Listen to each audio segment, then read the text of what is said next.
Today's daf we're going to be learning is Bava Metzia daf Yudalid. Today's daf is sponsored by Amy Goldstein in loving memory of her father, Melvin Sidney Goldstein, on his 4th year at site. He was gone too soon in his presence and good counsel and missed by many of his friends and family. We're going to get started with a review of yesterday's daf. I know yesterday's daf was quite complicated. I want to go back and explain.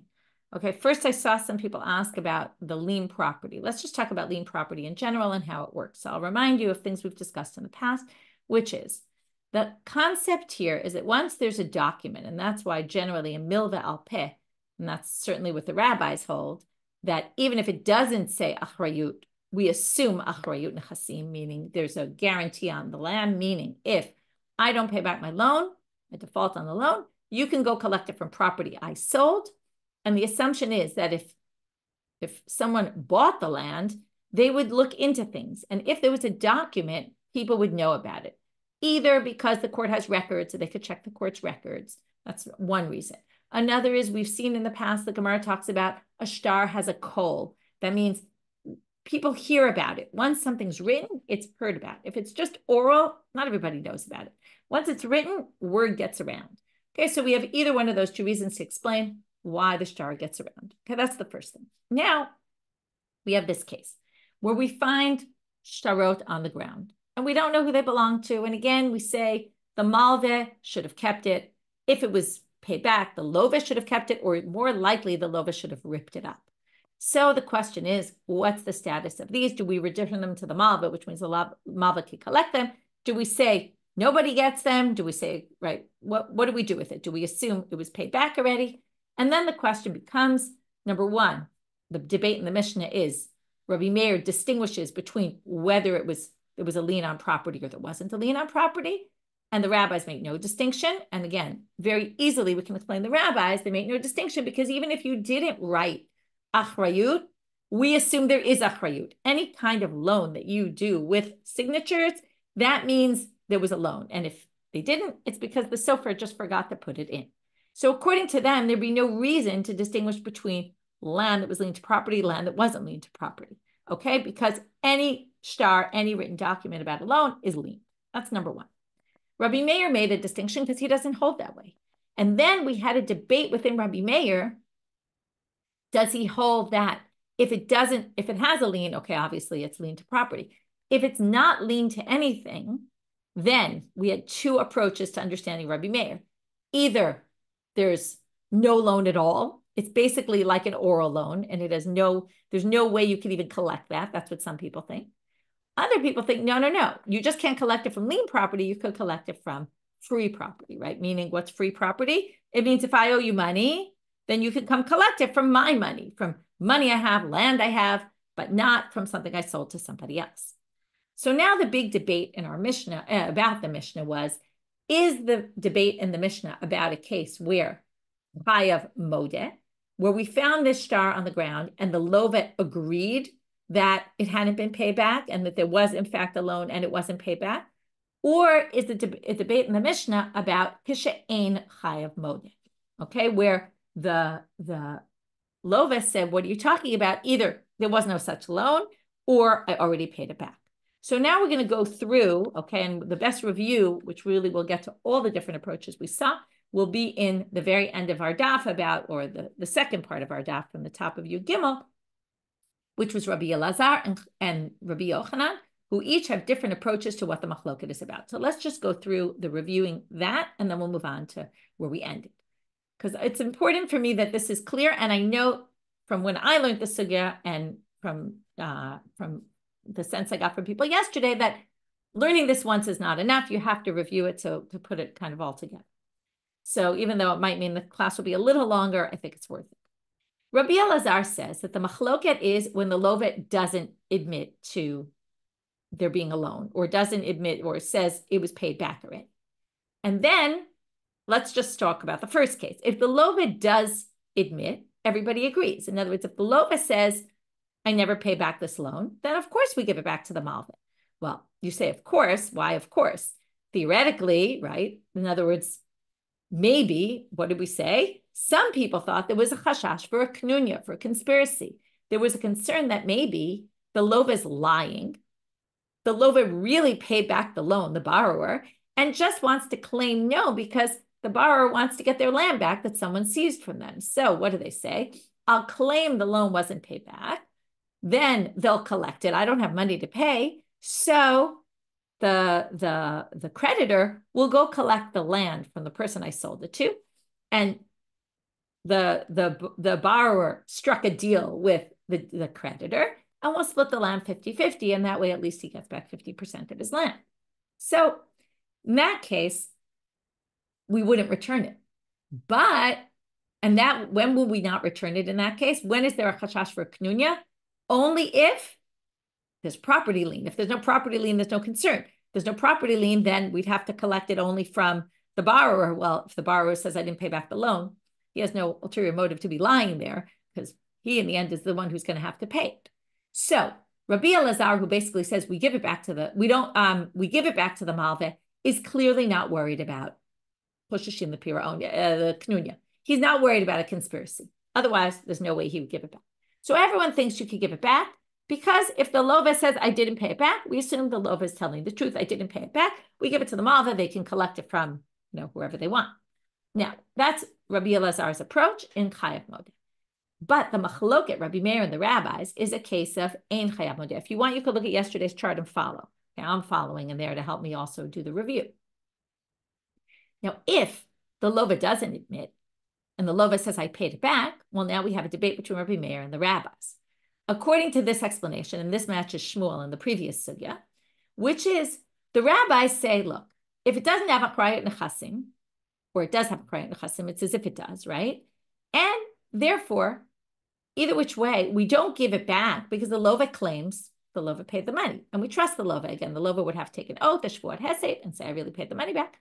We trust the lova and we don't give it back to the malveh. But Rabbi Meir says, no, if it doesn't have a kriyat nechasim, and then we have this strange approach, which is if, according to this, the only way to explain it is in the following way, which is if there was no property lien at all, then actually you can't even collect on this document. In which case, there's no problem to give it back to the malveh, because if it had a kriyat nechasim, we're not going to give it back to the malveh, because if we give it back to the malveh will collect, and we believe the lova. But if it has no validity, if it doesn't have a kriyat nechasim, then it has no validity, basically, because you can't collect it from any property. Again, this is a subject of debate, can you or not? According to this approach of Rabbi Elazar and Shmuel, you can't collect it from any property. If you can't collect it from any property, well, then sure, give it back to the malveh. It's not like you can collect on it. You say, what's the point of giving it back to the malveh? And that was the tinfoil example I gave yesterday, right? You can use it to cover something. Okay, that's Rabbi Elazar and Shmuel's approach. Rabbi Yochanan says, no, the opposite. In a case where the lova is modeh, that's when there's a machloket. So let's go to the second case that we just ended with. Let's say the lova says, I paid it back. Then everyone agrees you don't give it back to the malveh because we agree with the lova, okay? The lova, if we gave it back to the malveh would collect, because this approach doesn't think what we just said. If it doesn't have a chrayut, then you can't collect it all. No, the malveh could collect. He could collect not from the bar, not from anyone I sold the land to, but he could collect from me, myself. So, assuming I was the borrower, right? So, in this case, the one who lent could collect from me, and I said I pay back. So, because I said I pay back, we trust me, and the malveh doesn't get it back. That everyone agrees with. The machloket is, what if the lova says, and here we're going to get into the knunya, what if the lova says, I actually paid back the loan already? Now, I'm sorry, I didn't, he admits to the malveh, sorry for my mistake. The borrower says, I agree, you should give it back to the malveh. I didn't pay back my loan. So Rabbi Meir, so the rabbis say, okay, it doesn't matter achrayut, not achrayut. This can be collected from property. Because it can be collected from property, there's a concern for conspiracy. And therefore, no way, no how do we give this back to the malveh, because maybe they're all lying. Rabbi Meir says it really depends if it's connected with land or not. If it's connected to land, because you put a chrayut nechasim, then we're worried about the knunya, right? They could take from someone else. If it's not connected with land, and according to this approach, it could still be collected from the lova, right? You could collect it directly from the borrower. You can't collect it from lien property, but you could collect it directly from the borrower. In that case, if the borrower says, I owe the money, then yeah, give it back. There's no concern for a knunya because it can't be collected from land. So those are the two approaches. Then we brought this braita that basically said, and this you can look at the very last chart on yesterday's page, and this is where we ended. We had an introductory sentence to this braita. This braita strengthens Rabbi Yochanan because it's going to hold by exactly what we just said, this last part. And it's going to raise a difficulty against Rabbi Elazar in one area and against Shmuel in two. However, we basically, when we start explaining the contradiction to Rabbi Elazar, we're going to say it actually disagrees with two, and that's where we ended off with our question. So there were two basic things in the braita that contradicted. One is when they explained if it has achrayut, everyone agrees that you can't give it back to anyone because you're worried about a knunya, and that only Rabbi Yochanan was and not Rabbi Elazar. And the second thing was that it said that a shtar that has achrayut nechasim, Rabbi Meir thinks you can collect it, just not from, right? If it doesn't have a guarantee, so you can't collect it from the people who you sold land to, you could collect it directly from the borrower. So, and Rabbi Elazar said, no, that's not true. According to Rabbi Meir, you can't collect it from anybody. It's an invalid shtar. So we have those two contradictions, and that's where we ended. Okay, long review, but I think important, and I hope it made this make more sense. So now the Gemara says, starting with the first word in our daf, chadehu. Well, really, it's one.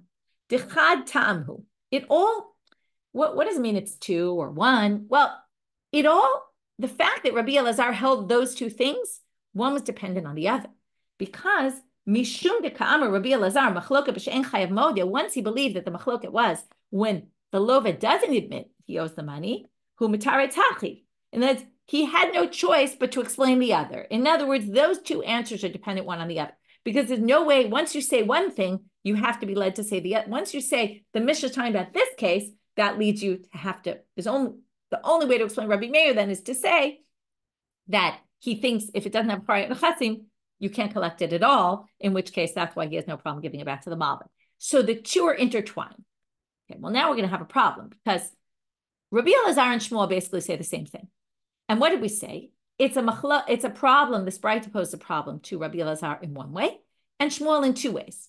Well, if we just explained that the two of Rabbi Elazar, we're assuming those are the same two as Shmuel.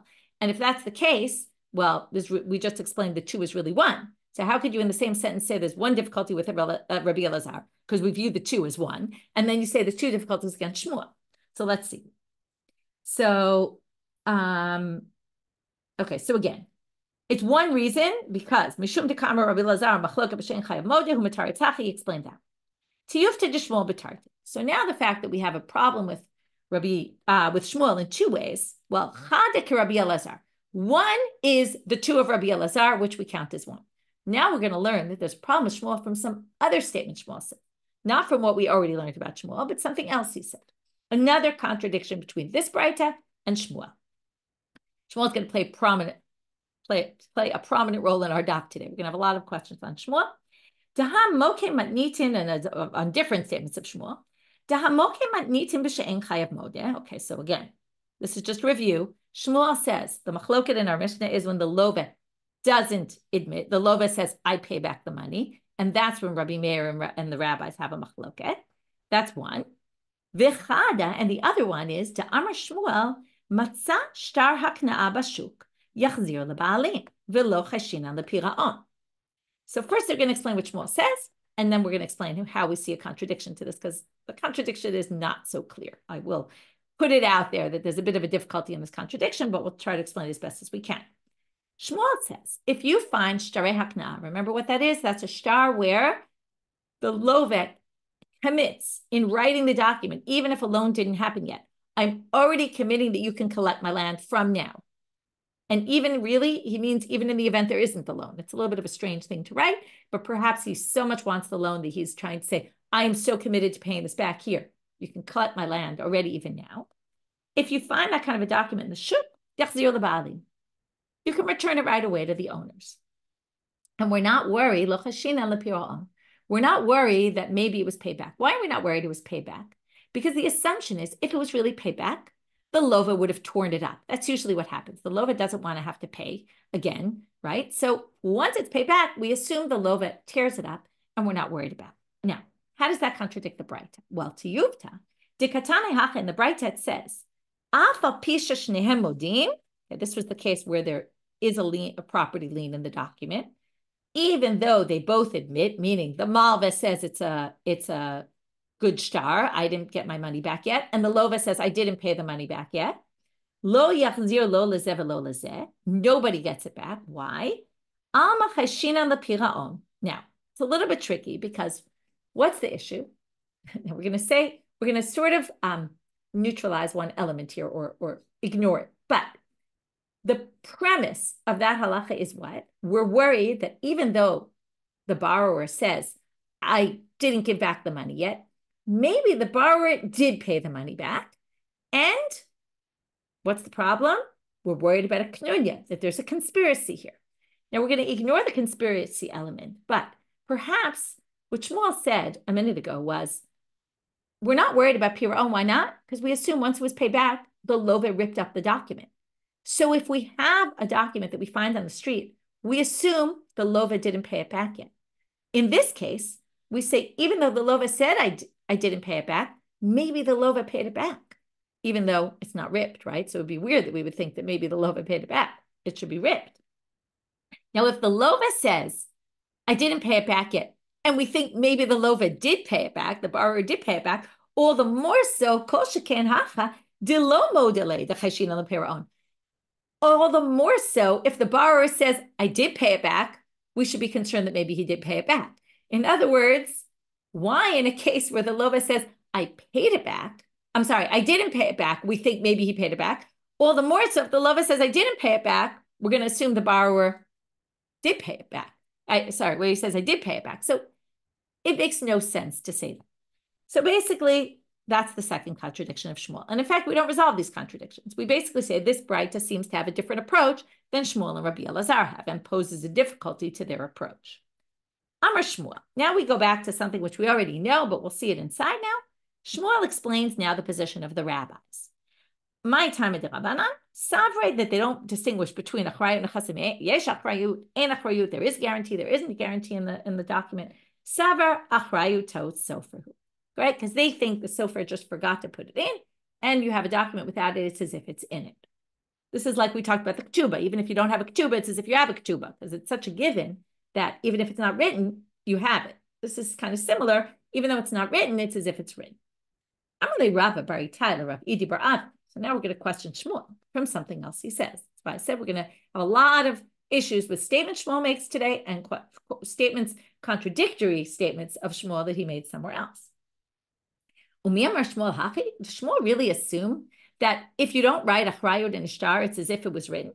But Shmuel said in a different context, shevach, shefer, v'shibud, sounds like the three shins, sarich limalech. If you're a sofer and you're writing a document and someone, okay, I'm going to start using names now, like our Ruth and Naomi and Yael, like we had in the past. We're going to have a lot of cases today, so we'll get clear. Ruth is always going to be the seller. She sells property, and then there's going to be some sort of issue somewhere. Now, Ruth sells property to Naomi. Okay, here we're talking about a sale, not a loan. Okay, pay attention to that, but we'll get back to that. But it seems like the same idea. Ruth sells to Naomi property. Now, Ruth might have loans out. And the question is, when the sofer, the scribe, goes to write the document, the sofer has to ask Ruth three questions, according to Shmuel. The sofer has to ask, are you selling this with a warranty? Meaning, if you're selling this land to Naomi, and this land has a lien on it, and let's say you owe Yael money, Ruth owes Yael money, and if Yael comes and collects the property from Naomi, that's how lien property works, then Naomi could go back to Ruth and demand the money back. So this isn't a given. This is something the sofer, the scribe, has to ask Ruth, do you want to put in shibud? That's already the problem. Okay, we'll talk about shefer and shevach in a minute. But first you have to understand shibud. So if the scribe needs to ask Ruth, are you guaranteeing the sale or not? That means that it's not a given. That it's not if she doesn't put it in the document, it's as if it was. That's going to be our contradiction. What's shefer and shevach? Well, shefer is if there's a shibud, let's say. So when Ruth commits to Naomi that if you collect, if Yael takes my money from a loan, seizes the property I sold to you for her loan, well, when you come to collect from me, you can take from the best of my land. Usually you only take from the Benoni. But again, this is all a matter of, do you want to commit this, right? This obviously entices the sale for Naomi because she knows, oh, I'm going to get more. So the scribe asks Ruth, do you want to add this into the document? You might not want to. Or Sheva. What if, same case, Ruth sells to Naomi, Naomi invests in the land, and then Yael seizes the land because of the loan, and Yael seizes it with the investment. So Naomi goes to Ruth when they're doing the deal, or the scribe says, Ruth, are you committing to Naomi that you'll also compensate her for any investment she put into the property? Which again, she doesn't have to, but she's asked that.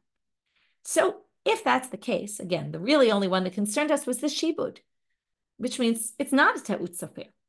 So lema manda amarha lo amarha. Are you saying maybe two people quoted Shmuel as saying different things? And maybe there was contradiction. There was a disagreement about what Shmuel thought.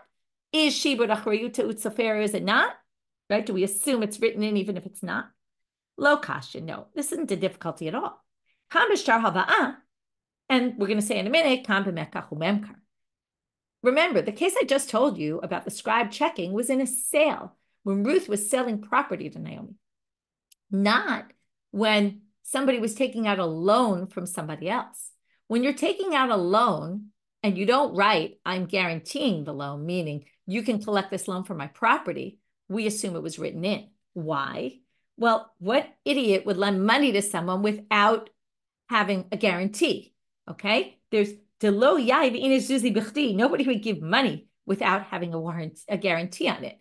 If I'm going to lend you money and there's no guarantee you're going to pay it back, meaning I can't go collect it from liened property you have, generally you go to get a loan and they check your credit rating and they check, right? When I go lend you money, I see you have land. So I know that if you sell that land to someone, I'll be able to collect it.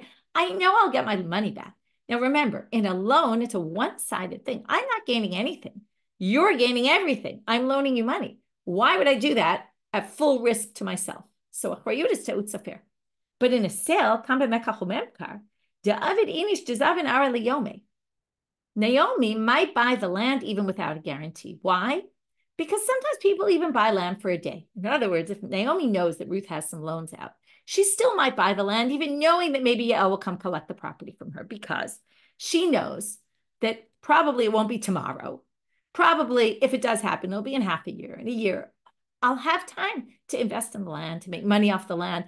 It'll be worth it to me. Land produces things. So there's a benefit to Naomi, even if it gets seized from her later. So it's possible you would do a document without a guarantee. Okay, that's the distinction. And we're going to further prove this distinction from the following story. Kiahi davua bar ihi, it was a person, avua bar ihi, zavin ilita me'ate. He bought the second floor of a loft. He bought from his sister. Now, not always so smart to do sales with your family. People have trust and people this, and they don't always write things down. And the sister owed money to someone. The creditor came, seized the loft. So he comes in front of Shmuel and he says, right now, this is the same Shmuel we've been discussing, who said achrayut te'ut sofer. So Amar le katva la'achrayut. He says, did she write you a document, a deed guaranteeing? Amar le lo. No, she gave me a bill of sale, but there was no guarantee in it. Amar le kain zil shlishlama. If so, go in peace. There's nothing I could do for you. To which Amar le, he says, stand wait. But Shmuel, Amar hu da'amar achrayut te'ut soferhu. You're the one who says it's the sofer's mistake, and we assume it's written in, even if it's not written in. To which Shmuel says, and here it's going to prove the exact distinction we just made. That's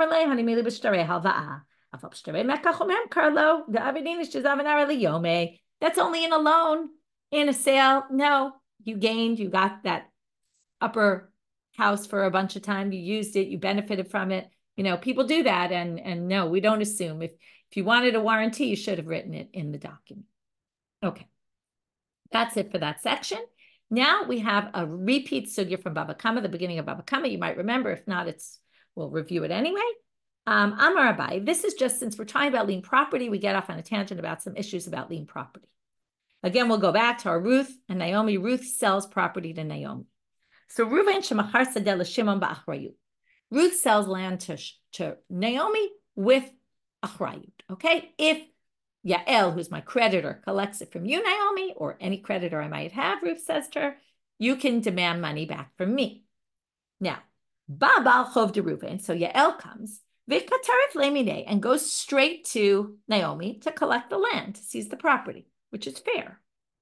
Dina huda azil Reuven umishtai dina bahade.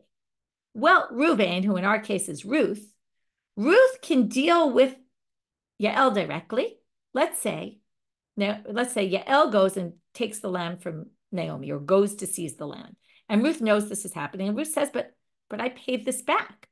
So she can get involved and say, you're trying to collect a loan, but I have this proof, I don't know the money, or I don't know it yet, or something. If she has any sort of claim, she can bring it directly to Yael, even though below Matzeh Amarle, Yael can't say to her, La Baldreim Didiat, what are you doing here, Ruth? You're a third party. It's between me and Naomi now, right? That you sold the field to Naomi. The field was liened to my loan. I can just go straight to Naomi. You have nothing to do with this. She can't say that. Why not?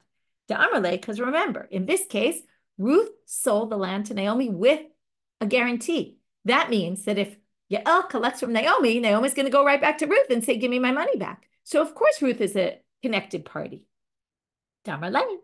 Ruth could say, if you collect it from Naomi, she's going to come get it from me. So it's going to obviously affect me.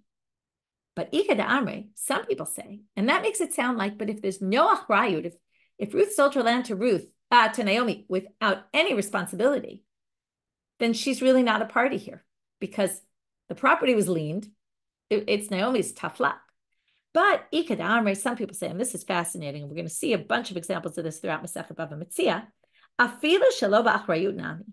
Even if Ruth sold the property to Naomi without a guarantee, she still would get involved. Why? Theoretically, this has nothing to do with her anymore. But I have a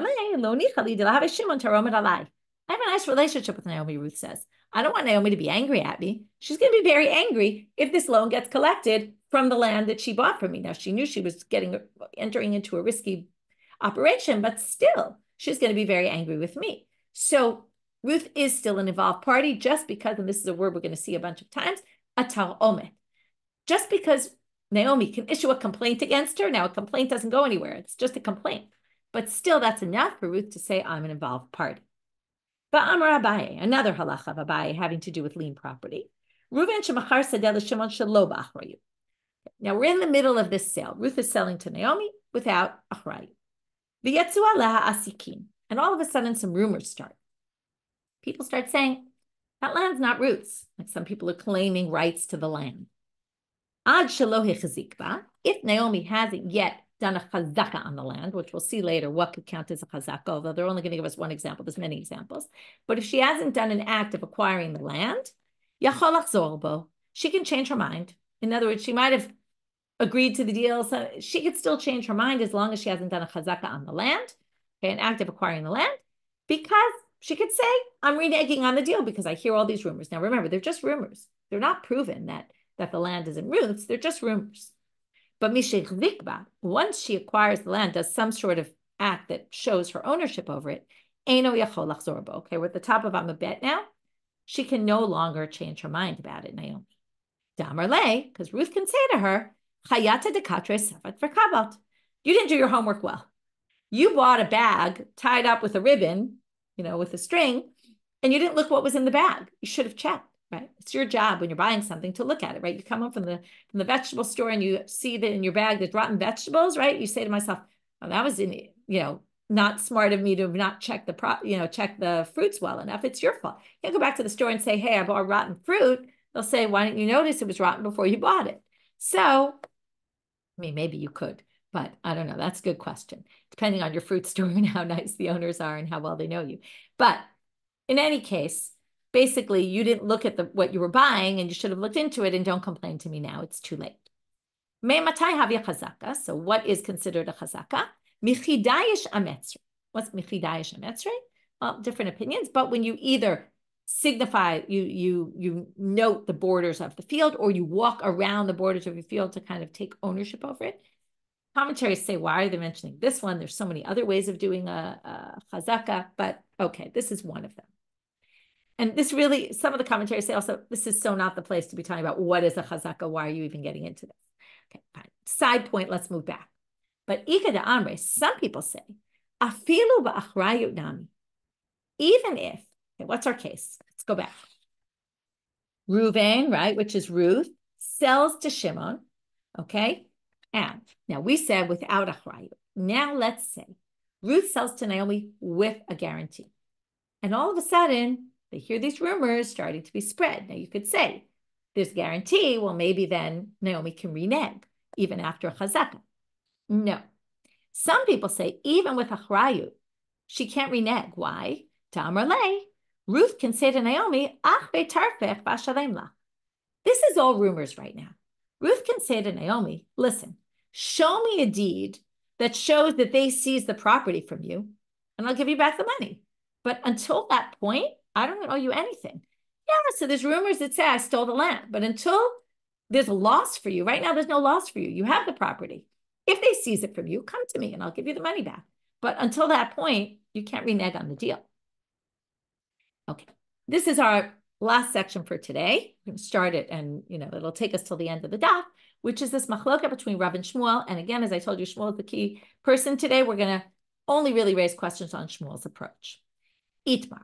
Hamocher Sadeh Itmar is an introduction to machloka between two Amoraim. Really means it was said, meaning it was said there's a machloket. Hamocher Sadeh lechavero v'nimtzeit she'ena shelo. So here we get to the case, it's the progression of the asikin. Ruth sells a field to Naomi, and then it's proven that it was stolen. Ruth stole the field from Yael and then sold it to Naomi. So what does Yael do? Yael goes back and seizes the property from Naomi and says, hey, you bought stolen property. It's mine. She takes it back. Naomi obviously goes to Ruth and says, give me my money back. So Rav Amal yesh lo ma'ot. Okay, Rav says, obviously, Naomi can go back to Ruth and get her money back. Ve'yesh lo sheva. Well, if in the interim, between the time that Naomi bought the land and between the time that Yael seized it back, because it was really Yael's land, Naomi invested in the land. Does she get back her money, her investment money from Ruth? So yeah, because it's not, why did she invest money? Because she bought it from Ruth. She thought it was her own land. Ruth lied. Ruth had really stolen it. Ruth has to pay her back the shevach. But Shmuel amal, ma'ot yesh lo, shevach ein. Okay, this, now, Naomi can claim back whatever she bought it for. Let's say it was $1,000. She gets back her $1,000. The fact that she invested $250 in it, she can't get that back from Ruth. Okay, now why not? They asked Rav Huna the following question: what if when Ruth sold the land to Naomi, she wrote in the document, I promise you, I will guarantee the land, and I will pay you back any money you invested in it, if that's the case. And when they seize it from you, right, you had already invested in it. Now, Tama de Shmuel, Mishum de lo perish shivcha, and ha perishla. Two options of understanding Shmuel.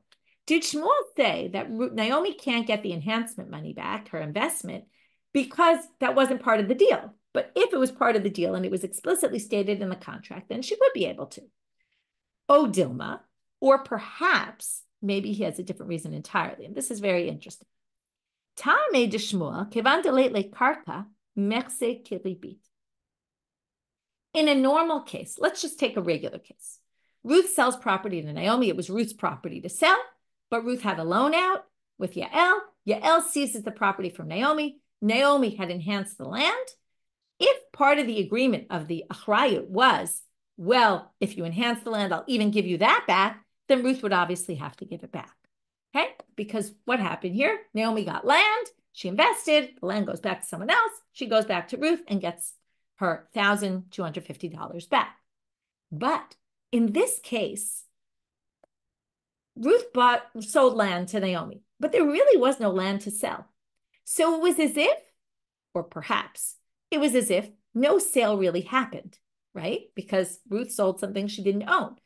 If we take away the sale, let's look at what transpired here. Naomi passed money to Ruth for the sale, but there really was no sale. So she gave her $1,000. she invested in the land, but it wasn't even her land to invest in. It was stolen land, and we don't really care about that because we're not looking at that.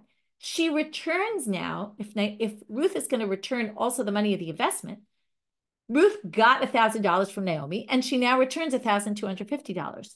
This looks like a loan on interest. Since there was no land in the end, it really was now there was, but it was fictitious. So if we kind of look at it as if there really was no land, then it looks like an interest payment. It looks like Naomi lent $1,000 to Ruth and got back $1,250. That's interest. So even if this is the second option, we don't know.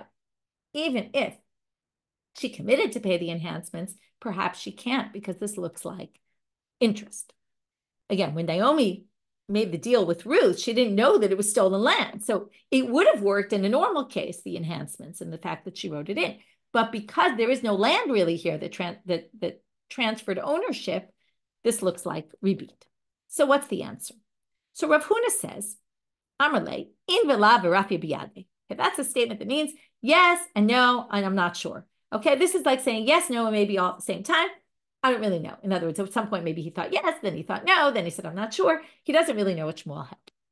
But it was said that Amar Rav Nachman, and this is the thing we're going to now raise two difficulties against, and that will take us to the end of the daf. Rav Nachman says in the name of Shmuel, Ma'ot yeshlo shevach ein lo af al pi shepereshet hashevach. Okay, you don't get the shevach. Ruth doesn't pay Naomi the shevach, the investment. Why? Even if Ruth committed from the beginning, my time because in the end there was no land. It looks like she's getting extra for her money, which basically means interest. So now Rava raises a difficulty with Rav Nachman. Okay, we're basically saying that there's no shevach in a theft case. So what we're going to bring is a Mishnah, which talks about shevach karkaot, and we're going to assume it's talking about a theft case like ours. And if it is, it says there is shevach, and that's going to go against Shmuel, who said there is no shevach payment. Okay, again, the shevach is the investment. So that's the direction, and then we're going to basically say, I'm going to explain it to you outside so it's clear. Then we're going to basically say, oh, who's to say that's talking about theft? It could be talking about a loan, and then it has nothing to do with our case. So only if it's talking about theft, because that's the only case we have this question. So ein motziin, it's a Mishnah in Gittin. Ein motziin lachilat perod l'shevach karkaot u'lemazon isha v'abanot minechasim meshuabadim mipnei tikun haolam. What's this tikkun olam? You might remember all the sugyas about tikkun olam. There's all sorts of things the rabbis institute to make for the betterment of the world. If they didn't institute these things, no one would ever buy land. And we need to have people buy land because people need money, so they sell their land. Now, let's start with the mazon isha and the banot. That's the easy one. A man commits an ketubah to the wife and to the daughters that in the event that he dies, they'll be supported forever. So that payment cannot be collected from liened property because then nobody would buy land because that's a never ending, right? It could be 50 years she lives without the husband. It could be 2 years. We have no idea. But why would you buy land knowing that the man you're buying it from has a ketubah out to his wife and you might end up paying, right? They could take from your land forever because they'll just keep taking more and more and more money. So that's a not finite amount. The only thing that can be liened are finite amounts where you know getting into it, like there's a loan out, you know the loan is for $1,000. So when you buy a piece of property that's $50,000 worth, you know that there's $1,000 of a lien on the property. Okay, you know that going in, you're aware of your issues, but not if it's not an amount that could be finite. So mimishavdehu de lo mafkina. Now, what does it say here? You can't collect it from lien property. However, hami bnei chorim mafkinan. But you can obviously collect it. So let's say Naomi has this thing out with Ruth, right? She could get, if it was lien property, she could get it back from Ruth. She just can't get it back from any lien property of Ruth, right? But she can get it back from Ruth herself, meaning she can collect this amount. Now, we're going to talk about the shevach karkaot.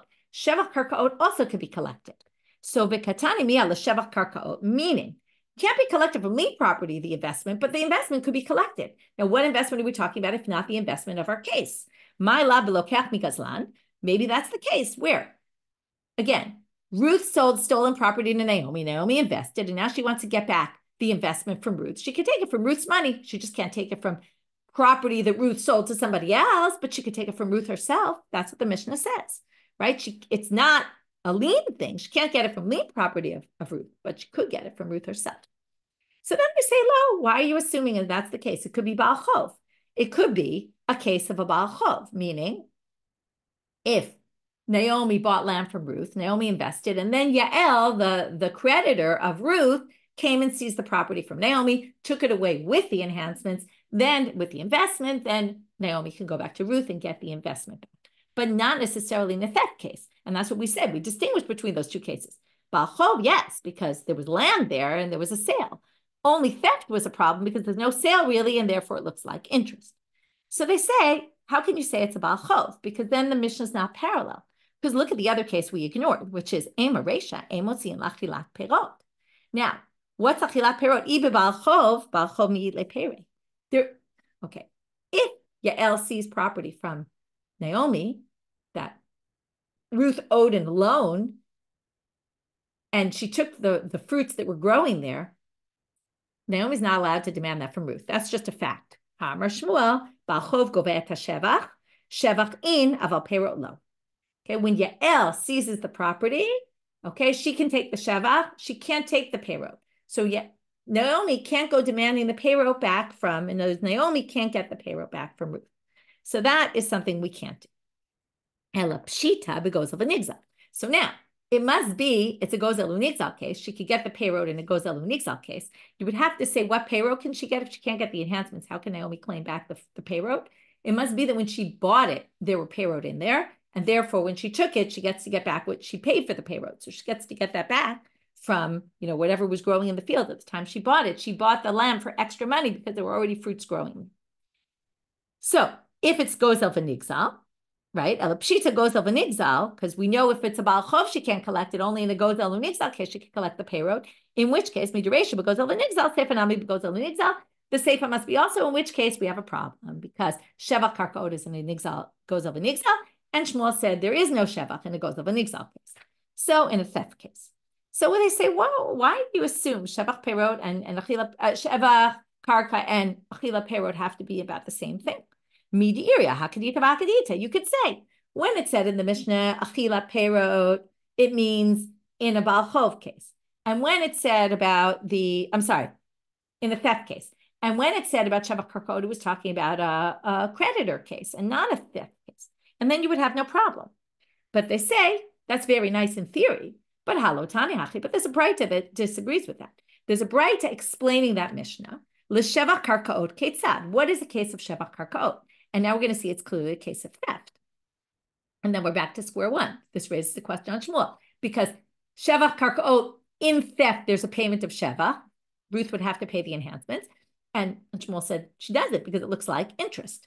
So let's read it. We're going to have a little bit of a problem with the wording of the braita, and then we'll have to change it. But Haresha gazal sadeh mechavero. Ruth stole a field from Yael. Harehi yotzei mitachat yado. And Yael takes it back from Ruth. Here Naomi's not in the picture. Keshehu goveh, when she collects, goveh takeren min nechasim mishuabadin v'shevach goveh min nechasim b'nei. So when she collects, she gets the principal from the lien property, but when she collects the investment, she can only get it from free property. Who's collecting what? Yael collected the field. What Karen? What are we talking about here? That she collect from lien property? This makes no sense. If we take this literally, we're assuming who's collecting? The thief. But why would the thief be collecting? Gazlam miman gave. In other words, Yael seizes the property from Ruth, and then when Ruth collects the principal back, who's she collecting from? She's the thief. She doesn't collect it from anyone. Elalav, it must be that they're missing a step. They're missing Naomi. Okay, it's just missing in the braita. Again, that goes to our basic case. Ruth sells to Naomi. Naomi invests. Yael takes the whole property with the investment. When Naomi goes to collect from Ruth, she can get the property value, the $1,000 she bought it for, even from lien property of Ruth if she sold land to other people. And the investment she can only get from free property in Ruth's domain. But what do you see? You get the shevach. So Amalei, love to Ruth become a teretz nami, b'Baal Chov. Wait a minute. Anyway, you have to change the wording of this braita because it didn't make any sense. So change it from Gazlan to Baal Chov, and then you resolve it. That's a bit of a stretch, but anyway, there was a problem in the braita and the transmission of this braita, so we can change it to match what we want. Okay, last contradiction against Shmuel. We're going back to another source now, and this has to do with the payroll that we just saw. Tashma la'achilat payroll ketzad. Haresha gazal sadeh mechavero. So what's the case of achilat payroll? If someone steals a field from a friend, right? Ruth steals from Yael. V'harei yotzeit mitachat yado, and then Yael takes it back from Ruth. Kishehu goveh. Again, we're stuck with who's collecting. When she collects, sounding like when Ruth collects. So again, what could be this case? If you're going to say, like it says, well, who on earth would Ruth be collecting money from? She doesn't collect anything. It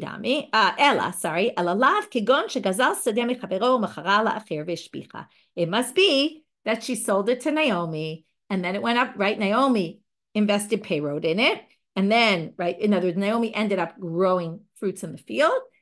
Naomi can go get the fruits back from Ruth. Now that goes against Shmuel, because why could she collect fruits? Fruits is like investment, really. Similar. It's not exactly. So I'm a Rava Hachabamayas. Rava says, no, this is the case. Really, it doesn't have anything to do with Naomi. There is no Naomi in the picture. And that way, this has no contradiction to Shmuel. Let's hear the case. And with this, we'll end. Ruth stole a field from Yael while it was full of fresh produce. Ruth ate all the fruits.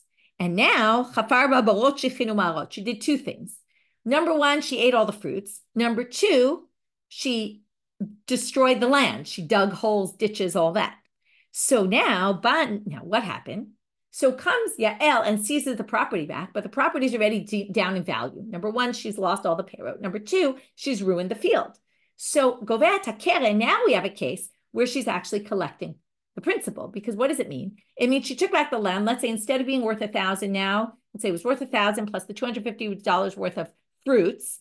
And then instead of getting back $1,250 when she took the property back, she got back, let's say, $800 worth, minus the fruits and minus the land that was destroyed. So when she goes to collect the $200 missing toward the Karen, toward the principal of it, she can collect that from Ruth's, even her lien property. When she comes to take the payroll back, the stuff that Ruth ate, that, since it was movables, she can only collect it directly from things that Ruth has. If Ruth has nothing in her possession, she won't be able to collect it. Okay? And she can't collect it from lien property. And then that has nothing to do with our topic. So, quick review of our long, complicated daf. We started with this braita that contradicted Rabbi Elazar in one way and Shmuel in two, and then we resolved, right? We didn't resolve the contradiction. We just resolved why Rabbi Elazar, it's two. It's one, even though it's really two, and what the second one for Shmuel is, and we said that. Then we went on to this thing about Shmuel explaining the rabbis as achrayuta utzafer. We brought a contradiction to that. What do you mean? Doesn't he say in a different case there is no achrayuta utzafer? The sofer has to ask, do you put achrayut in it? And we said difference between a sale and a loan. A loan, it's a given, not in a sale. And then we proved it with a story. Then we had these two halachot that Abaye brought about lien property. Can the person go directly to the one you took the loan from, even though they're seizing the property from somebody else? And yes, they can. And then when you can change your mind about a deal, if all of a sudden there's rumors spread that maybe it was stolen property. From that, we got into this big machlok at Rav and Shmuel about stolen property. If you bought stolen property and you enhanced it, you get the enhancements back. And with that, we brought two difficulties against Shmuel and resolved them both. With that, we finished today's daf. Hope this sugya is getting more clear to you, even though I know it's a complicated sugya. Like always, review is very helpful. Have a great day, everybody, and Salat Tovot.